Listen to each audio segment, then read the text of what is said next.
At first base, from Rocky Mount, North Carolina, the legendary Walter Buck Leonard. Regarded by many as the greatest first baseman, not in Negro Leagues history, but in baseball history. He was compared to his contemporary Lou Gehrig, but believed to have even greater defensive abilities than Gehrig. And the old-timers in the Negro League say the greatest fastball hitter this sport has ever seen. If you got the money, quest is for the booking. Come on, everybody, let's get with the fly mode. Still got room on the truck, load of black. They say sneaking a fastball past Buck Leonard was like trying to sneak sunrise past the rooster. You couldn't do it. Consistently hit over 300, smooth left-handed swing, and was a dazzling fielder. Buck Leonard made plays that other first basemen just simply could not have made. They couldn't have gotten to him, and he made it look easy over what resulted in a Hall of Fame career.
With the bases empty, here's the slugging first baseman, Buck Leonard.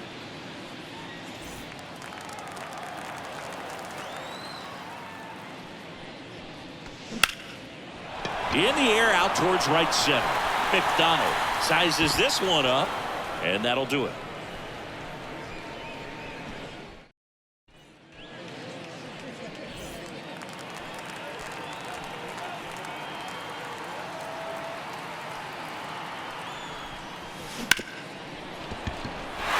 Sneaks through, base hit. Now a long throw home, but it's offline, and it's a one-run game.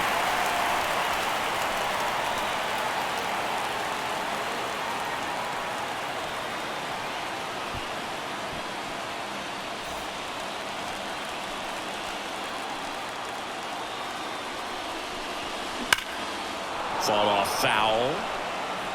Sutton, the runner at third. Sanders over at second. Gibson at first. 2 out of the inning. And that one fouled off. Buck Leonard's ability to hit the fastball was no joke. Legendary pitcher Dave Barnhill said you could put a fastball in a shotgun and you couldn't shoot it by him.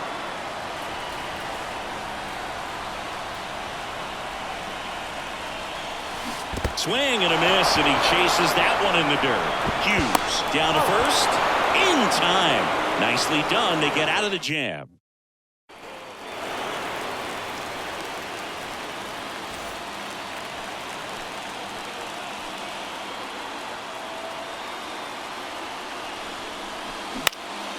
And first offering is fouled off. You know the respect for Buck around the Negro Leagues was so great.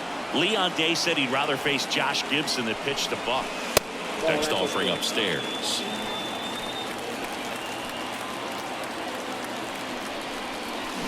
And that one pulled foul.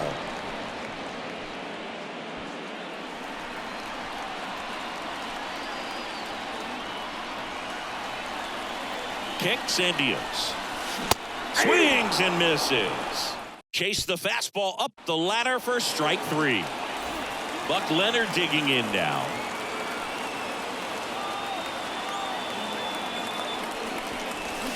Got it started a little too early. Strike 1.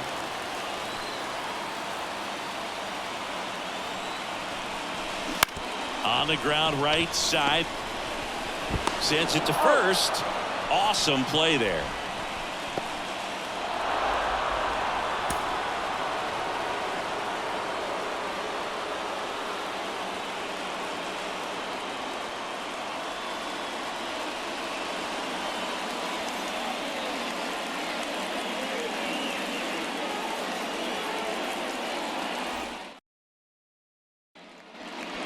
Buck Leonard digging in now.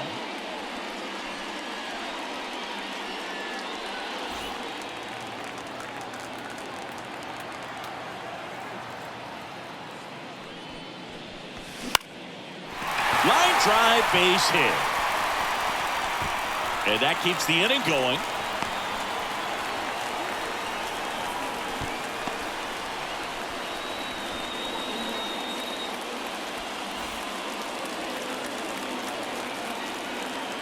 And a pitch.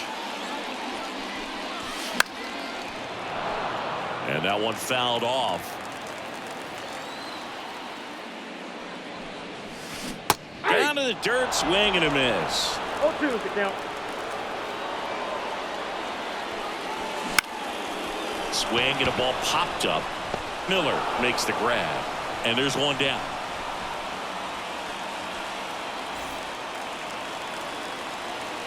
The pitch. Foul ball there. Well, these players, as this game goes on, have to be more disciplined at the plate. They've been chasing pitches outside the zone all game, and it's led to some frustrating moments. They've been fooled quite a bit today.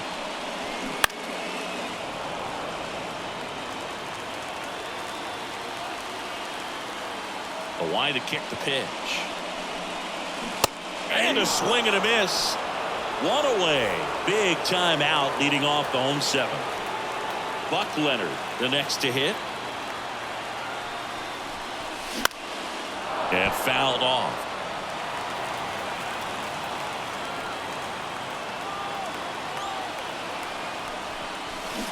Swing and a miss.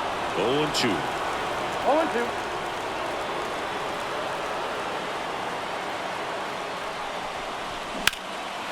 Out towards right center field. Sizing this one up. Drops into the glove. And there's one down.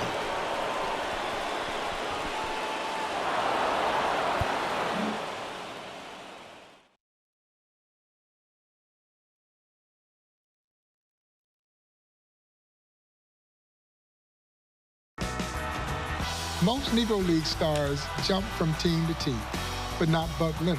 He was a fixture with the Homestead Grays, and he was part of a dynamic tandem, perhaps the greatest tandem in baseball history, when he teamed up with the legendary Josh Gibson.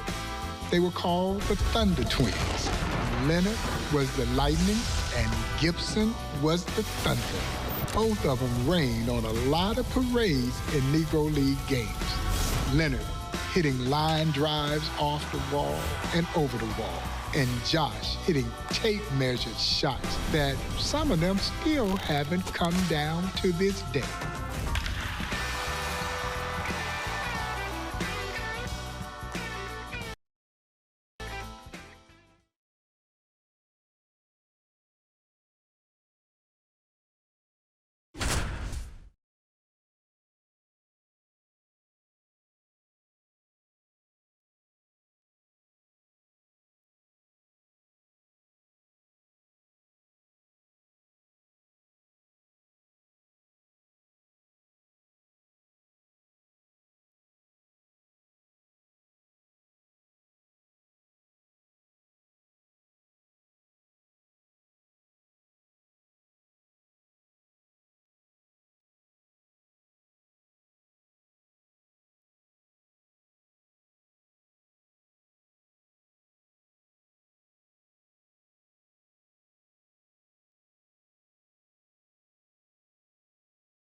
Buck Leonard digging in for the first time in this one.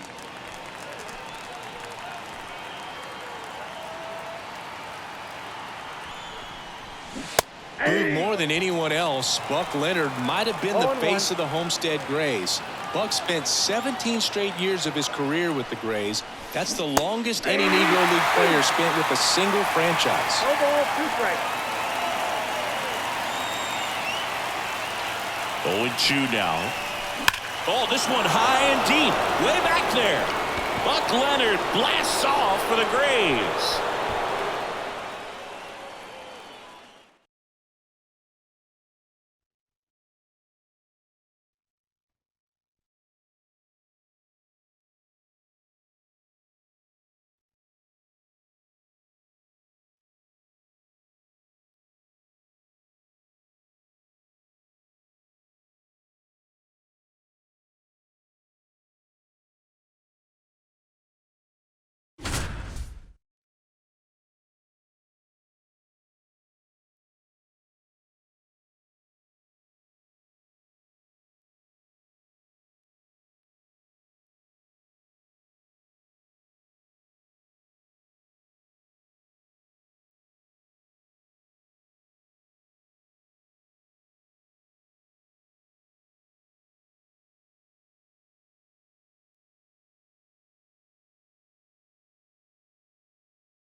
Buck Leonard digging in now.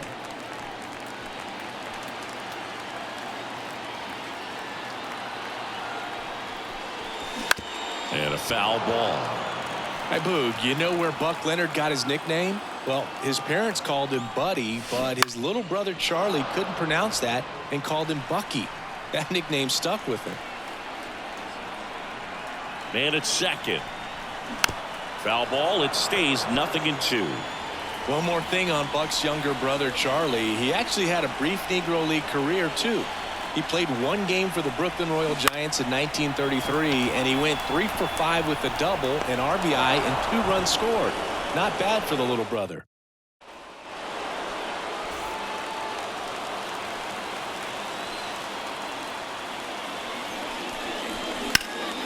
And that one wrapped foul.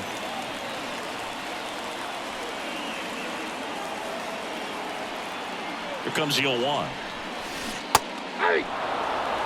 Gibson, the base runner at first with 1 out.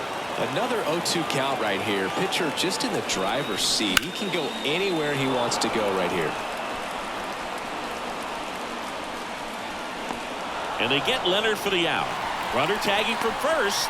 Now he changes his mind and heads back to first without a throw.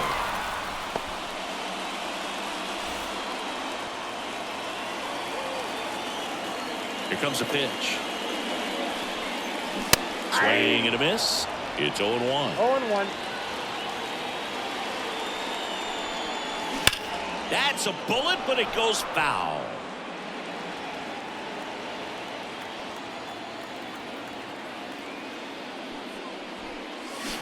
Fights that one away, and the count remains 0-2. Left-hand batter waits. Got him swinging. The high heat, too much on that one. Now here is Buck Leonard. There's the swing and a miss. 0-1's the count. Not 1-1. even close there. And the count even 1-1.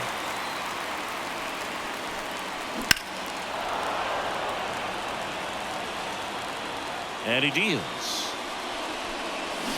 Foul ball, still a 1-2 count. Right-hander kicks, deals. Got him swinging. It's a strikeout. Had him out front for strike 3.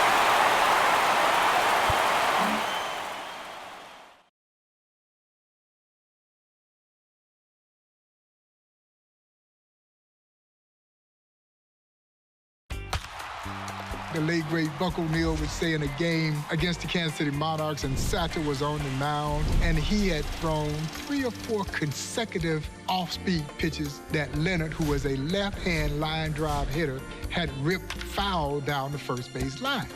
And he says Satchel decided he was going to try to sneak a fastball past Leonard. And Buck said Leonard hit the ball so hard that it ripped the webbing out of his glove. Buck calls time. He goes over to the mound. He said, hey, man, don't you throw him another fastball today. You gonna get me killed over here.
A matchup for the ages as Buck Leonard digs in against Satchel Paige.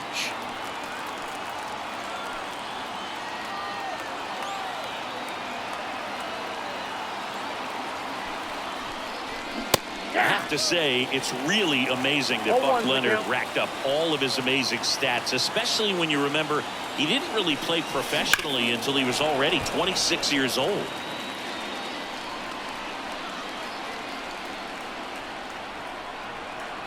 Two outs. Spoils a 2-strike pitch, and he'll see another. And the pitch. Keeps the at-bat going with a foul ball. To your point, Boog, about Buck having a late entry into pro ball, his dad died when Buck was 12 years old, so he went off to work in a railroad yard, a manufacturing plant, and a steel mill, all to help his family earn a living.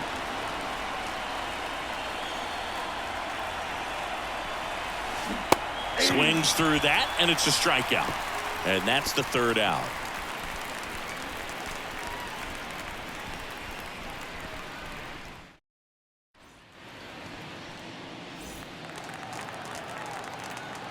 The wind of the pitch. Hey. 0-1.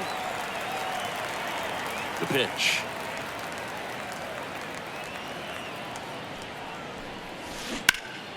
And a foul ball.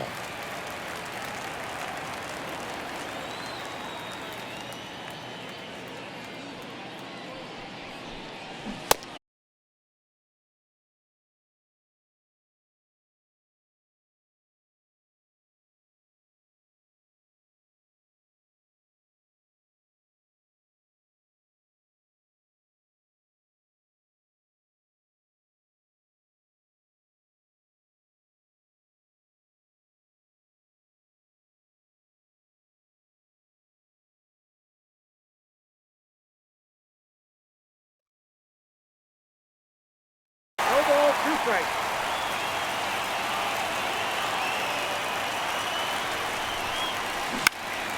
Battling here as he fouls it away.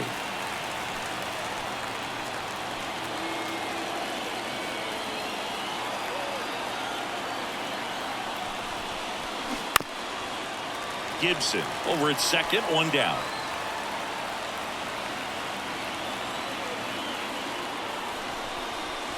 Comes up empty as he chases that one in the dirt. On to first. Out on the drop, 3rd strike, 2 gone. Now it's going to be Buck Leonard.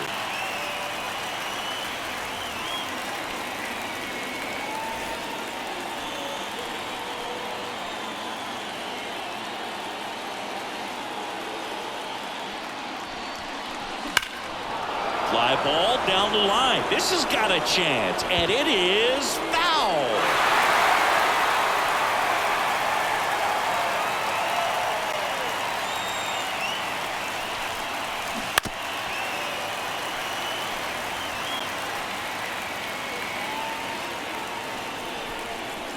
Swing and a miss. Curveball in the dirt. Hughes gathers, throws to first, gets him. One away on a drop third strike.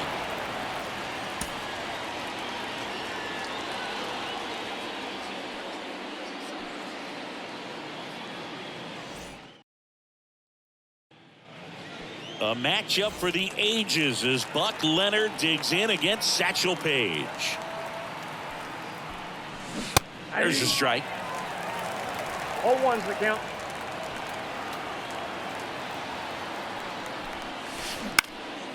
That one fouled off.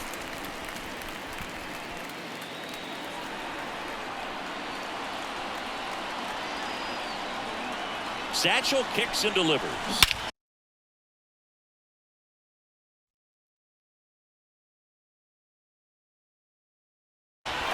This one swung on and hit well. Way back there. Buck Leonard takes Satchel deep for a home run.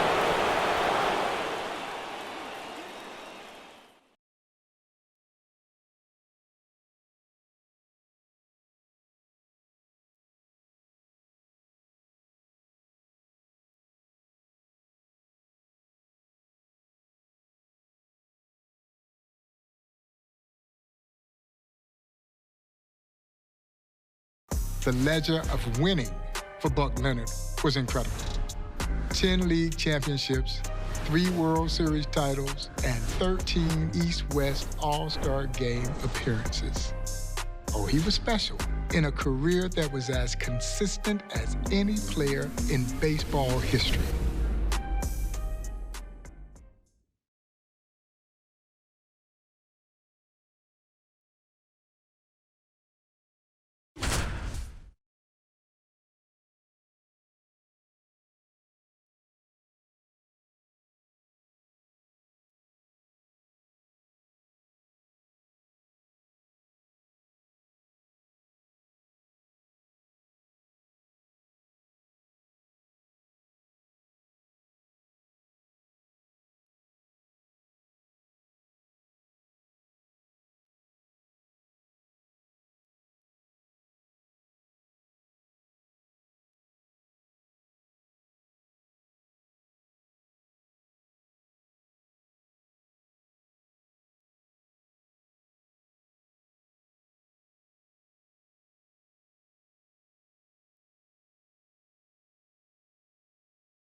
Buck steps in with a big opportunity to bring in the winning run.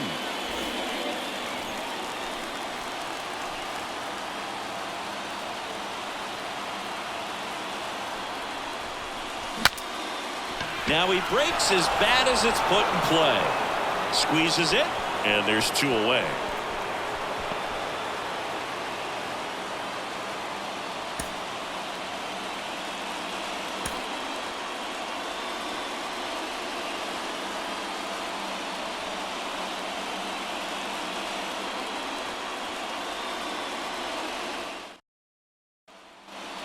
Buck Leonard digging in now with the bases loaded and the winning run just 90 feet away.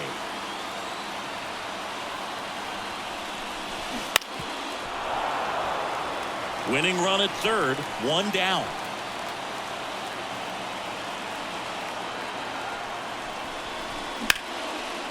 In the air, left field, down the line, and that's a foul ball.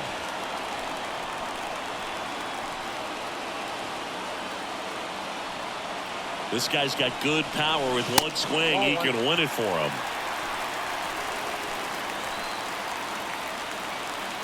Here's a 1-2.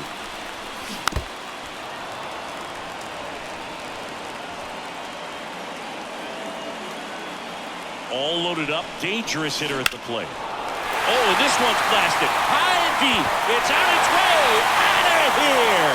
Ball game. He made him pay for that one. A walk-off win.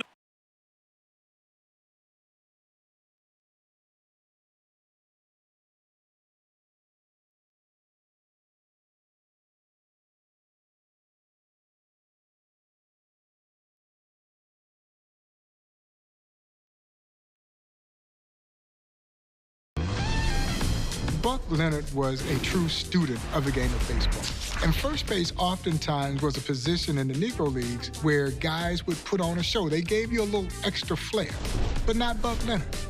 Buck Leonard played the game with a mindset that was a little bit more serious than those guys who typically played first base. He always made the right play, always. And again, his range was second to none. He was a thinking man's baseball player.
Here's the left fielder, Monty Irvin.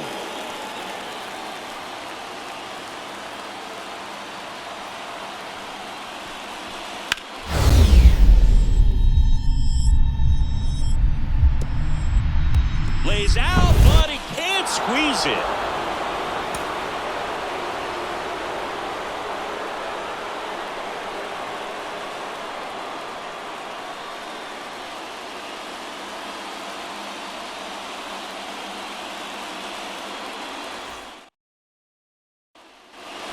Now the left fielder, Monty Irvin.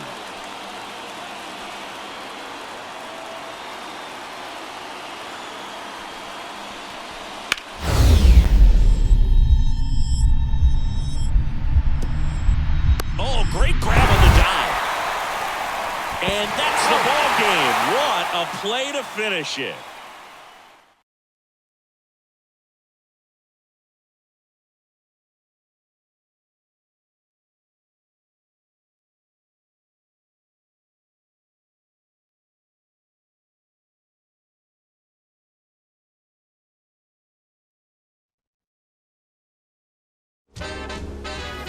Well before Branch Rickey made the move to go get Jackie Robinson, Washington Senators owner Clark Griffith had tinkered with the notion of signing both Buck Leonard and Josh Gibson. But Griffith would later back off of this idea. The timing was right for Branch Rickey to make the move for Jackie Robinson. But in 1942, it was still a little early. And he already knew that the owners were certainly going to stand in solidarity and try to block this. The other side of the equation is he was also watching the Homestead Grays fill up Griffith Stadium. They were outdrawing the Washington Senators. Integration was going to put the Negro Leagues out of business. He didn't necessarily want to risk losing that revenue that he was generating from renting his ballpark to the Homestead Grays.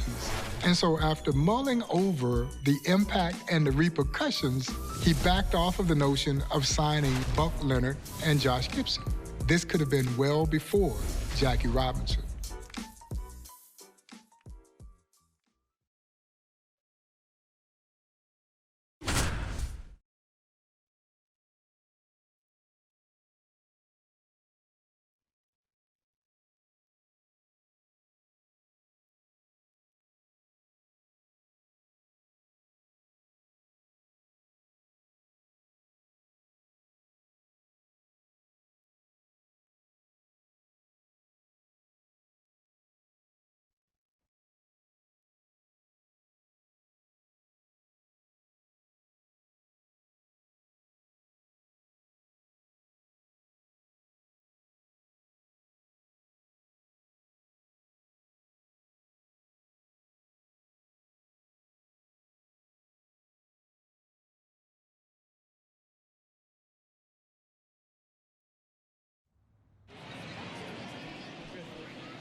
One down.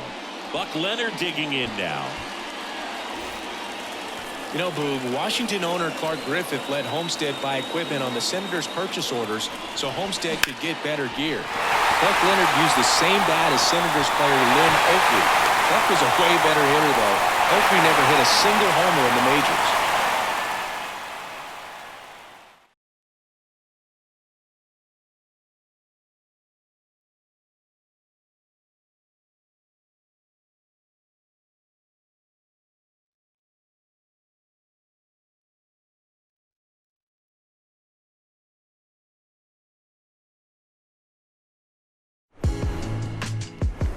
Buck Leonard's skill set for a man who was well beyond his prime was absolutely amazing. In 1948, when he was 40 years old, he led the Negro Leagues with an amazing .395 batting average, and he slugged 42 home runs to win the home run title. He turned down an opportunity to go to the major leagues because he knew that he was beyond his prime. And even at the ripe old age of 45, he was still fielding major league offers, but refused them because he knew that he was not the ball player that he was. But I can tell you this, Buck Leonard at 45 was better than a lot of players in their prime. I can't hold a frown too long. I can't stay down too long.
Here comes the 40-year-old slugger, Buck Leonard.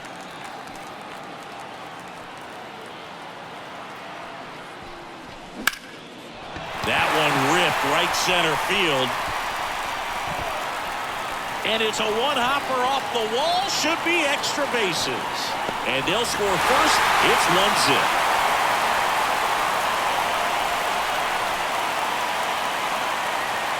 Buck Leonard had such a huge legacy in Pittsburgh after his playing career. In 1994, when the Pirates hosted the All-Star Game, Buck was an honorary captain wearing a Homestead Grays jersey. One down, base is empty.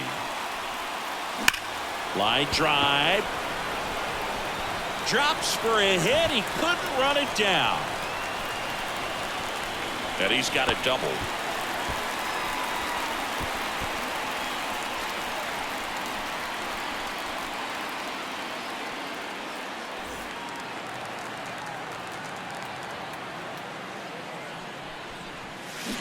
A swing and a miss as he chases way out of the zone. Foul ball. Buck was so well respected by his Negro League peers. A lot of them wanted him to be the player to break the color barrier. Monty Irvin later said, "I felt worse for Buck than anybody. I wish people could have seen what a marvelous athlete he was." Stays alive. 2 outs, base is empty. On the ground, right side. He takes it himself to the bag, and that'll do it.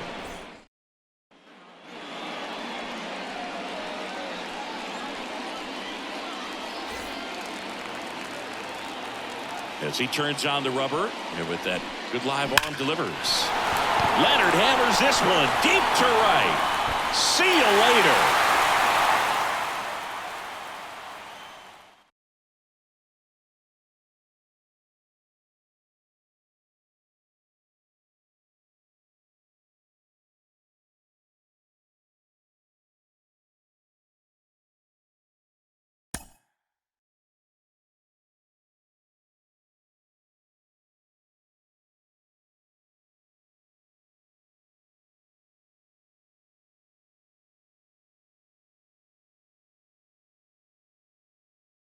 fielding first baseman in baseball history, has a tremendous legacy of winning. He was part of so many great Homestead grade teams, and he was the inspirational leader on all of those teams. He was a pillar of consistency, both on and off the field. One of the most likable players in the history of this sport. Even the opposing teams would never have anything disparaging to say about Buck Leonard. And it's only fitting that in 1972, Buck Leonard and his Thunder Twin teammate Josh Gibson would be voted into the National Baseball Hall of Fame together.